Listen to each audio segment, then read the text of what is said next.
আমার বিয়ে হয়েছে আজ 50 বছর। আমার বিয়ের পর যখন 45 বছর ঠিক তখন আমি মা হই। কি ব্যাপারটা শুনে খুব অদ্ভুত লাগছে, তাই না? তাহলে আসুন এবার পুরো ঘটনাটাই শুনুন। আমার ছেলেবেলা, আমার শৈশব, এমনকি আমার বিয়ে, এগুলো আর পাঁচটার মতনই, এখানে কিছু বলার নেই। বিয়ের পর থেকেই আমি আর আমার স্বামী ছিলাম খুব সুখী। আমার স্বামী আমাকে অনেক বেশি ভালোবাসতো, আর আমাদের অনেক চেষ্টার পরও কখনো বাচ্চা হচ্ছিল না। বিয়ে সেই শুরু থেকেই আমরা বাচ্চা চাইতাম, কিন্তু হতো না। নানান দিক থেকে আমাকে নানান কথা শোনাতো। আমি কারো কথায় কোনো প্রতিবাদ করতাম না, শুধু তাহাজ্জুদ নামাজ পড়ে আল্লাহর কাছে দোয়া করতাম। এর জন্য কত যে ডাক্তার, কত কবিরাজ দেখিয়েছি তার কোনো হিসাব নেই। এমনকি 10-12-এরও বেশি উমরা হজ করেছি বেবির নিয়ত করে, কিন্তু আল্লাহ আমাকে নিরাশ করে। আমি আজমিরি শরীফও গিয়েছি, খাজার দরবারে। শুনেছি খাজার দরবারে নাকি কাউকে খালি হাতে ফিরায় না।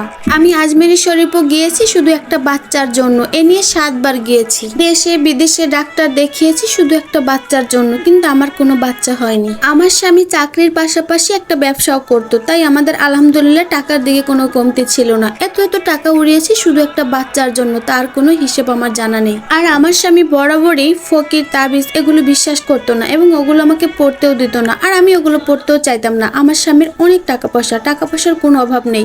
আমার স্বামীর 2 ভাই, সে ছোট আর তার বড় একটা ভাই আছে। আর আমার জাটা অনেক ভালো। আমরা যায় কখনো ঝগড়া করিনি। আর আমার কখনো মনেই হয়নি যে এটা আমার যা। সবসময় মনে করতাম এটা আমার একটা বড় বোন। বিয়ের প্রথম আমাকে কোনো কাজ করতেই দিত না আমার বড় যা। আমার সব কাজে আমাকে সাহায্য করত।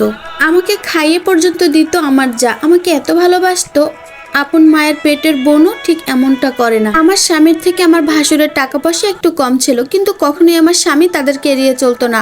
আমার বিয়ের আগেই আমার শ্বশুর মারা যায়, আর আমার বিয়ের 5 বছর পরে আমার শাশুড়ি মারা যায়। আমার ভাসুরের 3টা ছেলে মেয়ে। তাদের এক কথায় তাদের সমস্ত খরচ বহন আমার স্বামীই করে, মানে আমরা দুজনই করি।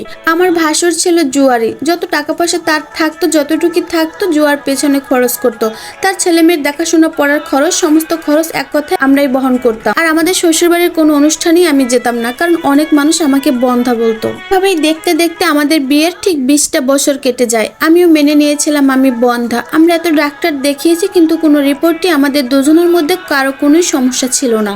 দিন দিন আমারও বয়স বাড়তে থাকে, এমনকি আমার স্বামীরও। আমার যখন বিয়ে হয়েছিল তখন আমার বয়স ছিল 15, আর আমার স্বামীর বয়স ছিল 21। আমার শ্বশুর অনেক শখ করে তার ছেলেকে বিয়ে করে। একটা মাত্র বাচ্চার জন্য যে আমরা কত সাধনা, কত কষ্ট আর কত চোখের পানি ফেলেছি তা একমাত্র আল্লাহর মক্কা শরীফ এবং আল্লাহ খুব ভালোই জানে। আমার পিরিয়ড অনিয়মিত ছিল, এই কারণে ডাক্তাররা কোনো কারণই খুঁজে পেত না। আমার পিরিয়ড হতো 1 বছর পর পর, এমনকি যখন হতো তখন 2-3 মাস থাকতো। এটা আমার বিয়ের আগে ছিল না, বিয়ের পরে ঠিক এমনটা হয়েছে। আর আমার এজন্য আমার যা আমাকে অনেক তাবিজ দিয়েছে, অনেক ফকির ফকর দেখিয়ে অনেক কিছু খাইয়েছে। আমার যা আমাকে অনেক তাবিজ, অনেক পানি পড়া খাইয়েছে, বলেছে এগুলো খেলে নাকি বাচ্চা হবে। আমার যাকে যেহেতু আমি অনেক বেশি ভালোবাসি, সেহেতু আমি বিশ্বাস করে সে যা দিত আমি তাই খেতাম। আর এই জন্য আমাদের অনেক মানুষই বন্ধা বলতো, এমনকি অনেক মানুষ বলতো তোমরা একটা বাচ্চা পালক নাও, কিন্তু আমার স্বামী কখনোই এতে রাজি ছিল না। আমার স্বামী সব সময় বলতো আমাদের বাচ্চা হলে হবে, না হলে নাই, আমরা কখনোই পালক বাচ্চা নিব না। আর আমার বড় ভাইয়ের যে বাচ্চা আছে ওরাই আমাদের ওরাই মাটি দেবে। ঠিক এভাবেই আমার স্বামী আর আমি দুজনের কথা শুনে, দুজনকে ভালোবেসে, মানুষের কথা এড়িয়ে ঠিক বিয়ের 44টা বছর পার করে ফেলি। আমার স্বামীও বুড়ো হয়ে যায়। আমার স্বামীর বয়স তখন 59 হয়ে যায়, আর আমার বয়স তখন 47 প্লাস 50। তখন আমিও বাচ্চার আশা একদম ছেড়ে দেই। আমার স্বামীর শরীরটাও ভালো যাচ্ছে না, অনেক অসুস্থ। তাই আমরা সিদ্ধান্ত নিয়েছি আমাদের যত জায়গা জমি, যত সম্পত্তি আছে সব আমাদের ভাসুরের ছেলে মেয়ের নামে লিখে দিয়ে যাব। কিন্তু তার আগে সিদ্ধান্ত নিয়েছি আমরা হজ করব, বড় হজ করব। হজ করে এসে যত জায়গা সম্পত্তি আছে সব আমার ভাসুরের ছেলে মেয়ের নামে লিখে দেব, আর যতটুকু থাকে আল্লাহর রাস্তায় দান করে দিব। তারপর আমরা আল্লাহর রাস্তায় মুসাফির হয়ে যাব। তারপর আমরা হজ করতে যাই। যেদিন শয়তানকে পাথর নিক্ষেপ করা হয় সেদিন অনেক ঝড় হয়। তারপর আমরা শয়তানকে পাথর নিক্ষেপ করে কাবা শরীফের সামনে এসে বসি। সেদিন অনেক বেশি ঝড় বৃষ্টি হয়। আমি কান্না করি আর আল্লাহকে বলি, হে আল্লাহ, কি এমন পাপ করেছিলাম, কতই না তোমার দরবারে এসেছে, কত কান্নাকাটি করেছে। আমার চোখের পানি কি তোমার কাছে কোনোই মূল্য নেই? কত মানুষের না কথা তুমি এ যাবত আমাকে শুনিয়েছো শুধু একটা বাচ্চার জন্য। আমার উপর কি তোমার একটুও রহমত নাই? আমাকে একটা বাচ্চা দিতে পারলে না তুমি? হয়তো আমরা অনেক পাপী, আমরা জাহান্নামী, এই কারণে হয়তো তুমি আমাদের দোয়া কবুল করনি। তোমার এই দরবারে এসে কতই না চোখের পানি ফেলিয়েছে, কিন্তু আল্লাহ তুমি যদি এইবার আমাদের একটা বাচ্চা না দাও, আর কোনোদিন তোমার দরবারে এসে আমি বাচ্চা চাইবো না। কিন্তু সুন্দরভাবে আমাদের একটা মৃত্যু দিও আল্লাহ। বাচ্চার দোয়া যেহেতু কবুল করনি, সেহেতু আমাদের তুমি মৃত্যু দিও। বন্দা হয়ে নিঃসন্তান হয়ে বাঁচার আমার একটা দিনও ইচ্ছা নাই আল্লাহ, তুমি আমাকে মৃত্যু দিও। তারপর আমরা পরের দিন সকালে সাপা মাওয়া পাহাড়ের উপর দৌড়াদৌড়ি করে অনেক ক্লান্ত হয়ে পাথরের এক কোণে বসলাম। এক পাথরের কাছে বসলাম। তারপর এক পাকিস্তানি লোক আসলো, এসে আমাদের দিকে অনেকক্ষণ তাকিয়েছিল। তারপর হিন্দিতে কি যেন বলল। তার পাশে আরেকজন ছিল প্রবাসী, সে তার ভাষা বুঝতে পারতো। তখন সে আমাদের দিকে তাকিয়ে বলল আমাদেরকে নাকি কালো জাদু করা হয়েছে বাচ্চা না হওয়ার জন্য। এই কথা শুনে আমি আর আমার স্বামী তো অনেক বেশি ভয় পেয়ে যাই। ওই পাকিস্তানি লোকটা আরো বলল, বহুদিন ধরে তোমরা কালো জাদুতে আক্রান্ত।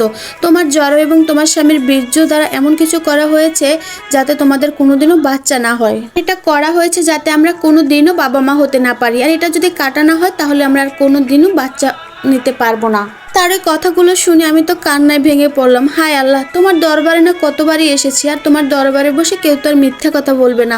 ওই পাকিস্তানের কথাগুলো আমরা বুঝতে পারছিলাম না, তো ওই প্রবাসী ভাইটা, তো ওই পাকিস্তানি লোকটার ভাষাটা ওই প্রবাসী ভাইটা আমাদের বাংলায় বুঝিয়ে দিল। তারপর ওই পাকিস্তানি লোকটাকে আমি জিজ্ঞাসা করলাম যে এগুলো কে করেছে, তখন সে কারো নাম বলল না। তারপর আমি তাকে বললাম এর থেকে পরিত্রাণের উপায় কি, তখন সে আমাকে পানি পড়া দিল। বলল এই পানি তুমি খাবে আর গোসলের সময় একটু মিশিয়ে তারপরে তুমি গোসল করবে, তাহলেই তোমার আস্তে আস্তে কালো জাদু কেটে যাবে। আর যদি তোমার কখনো মনে হয় কেউ তোমাকে কিছু করার চেষ্টা করেছে, তখন তোমার পরিবারের বাকি সবাই সহ এই পানি খাবা এবং সবাই এই পানি দিয়ে গোসল করবা। আমরা যতদিন বাঁচবা এই পানি তোমাদের সাথে রাখবা, তোমরা ছাড়া যেন এই পানি কেউ সবসময় ব্যবহার না করে। তারপর আমি 2006 সাল আমরা হজ করে দেশে আসলাম। দেশে আসার পর ঠিক 7 দিন ওই পানি আমি খেয়েছি এবং ওই পানি দিয়ে গোসল করেছি। তারপর আল্লাহর রহমতে আমি বাচ্চা কনসেপ্ট করেছি, আলহামদুলিল্লাহ। আমি বাচ্চার মা হব, এই কথা শুনে তো পাড়া প্রতিবেশী সবাই অবাক হয়ে গেল, কি এই বুড়ো বয়সে তারা বাচ্চা হওয়াচ্ছে। আর আমার জায়ের রূপটা কেন জানি বদল হতে লাগলো, কারণ আমাদের হজ থেকে আসার পর তার ছেলে মেয়ের নামে সমস্ত সম্পত্তি লিখে দেওয়ার কথা ছিল। আমার জা আর আমার ভাসুর কাগজপত্র সব রেডি করে রেখেছিল, কিন্তু আমার স্বামী আর তা করেনি। তারপর আমার জা আর আমার ভাসুর তারা অবাক হয়ে যায় কি এই বয়সে বাচ্চা। আমার তখন কেন জানি একটু সন্দেহ লাগলো, কারণ আমার গর্ভকালীন সময় আমি খাট থেকেও নামিনি। তারপর আমি আলহামদুলিল্লাহ 2007 সালে 3টা সন্তানের মা হলাম। একসাথে আমি 3টা সন্তান জন্ম দিলাম। এটা নিয়ে তো পাড়া প্রতিবেশী সব জায়গায় হই হুল্লোড় পড়ে গেল। আমার যা আমার বাচ্চাগুলোকে একবারের জন্য কোলে নিল না, আর আমরা বুড়ো বুড়ি বাচ্চাগুলো পাওয়ার আনন্দে একদম 16 বছরের যুবক যুবতী হয়ে গেছে মনের আনন্দে। দুদিনে আমার স্বামীও তার চাকরি থেকে বরখাস্ত পেল। 2010 সালে আমি আবারও বাচ্চা জন্ম দিলাম, আবারও 2টো মেয়ে সন্তান আমি জন্ম দিলাম। ঠিক তখন আমার শরীরের অবস্থা একদম খারাপ হয়ে যায়। আমার যা আর আমার ভাসুরের একদিন কথা শুনতে পাই, তারা নাকি আমাদেরকে কালো জাদু করে রেখেছিল যাতে আমরা কোনোদিনও বাচ্চার বাবা মা হতে না পারি। এই কথা শোনার পরে আমার ভাসুর এবং আমার যা আমাদের কাছে মাপ চায়, আমরাও তাদেরকে মাফ করে দেই। এখন আলহামদুলিল্লাহ আমরা অনেক ভালো আছি, কিন্তু আমার স্বামী দিন দিন তার শরীরের অবস্থা একদম খারাপ হয়ে যাচ্ছে। সে এখন হাঁটতে পারতেছে না। আমার বড় ছেলের বয়স এখন 13। আমরা যখন মা ছেলে বাইরে যাই অনেকেই বলে এটা কি আপনার নাতি। আল্লাহর দরবারে আমার অনেক মান অভিমান ছিল একটা শুধু বাচ্চার জন্য। এখন আল্লাহর কাছে শুধু একটাই প্রার্থনা, যাতে আমরা আমাদের ছেলে মেয়েদেরকে বিয়ে দিয়ে তারপরে মরতে পারি। সেই পর্যন্ত যেন আল্লাহ আমাদেরকে সুস্থ হায়াত দান করেন। আর আমাদের ছেলে মেয়েগুলো খুবই ভালো, ছোটবেলা থেকে একেবারে শান্ত, আমাকে কখনোই জ্বালা বা যন্ত্রণা দেয়নি। সবাই আমাদের জন্য দোয়া করবেন, আর কেউ কখনো নিরাশ হবেন না। আমি 60 বছরে মা হয়েছি। আল্লাহ কখনো কাউকে নিরাশ করে না, সকল ক্ষমতা আল্লাহর হাতে।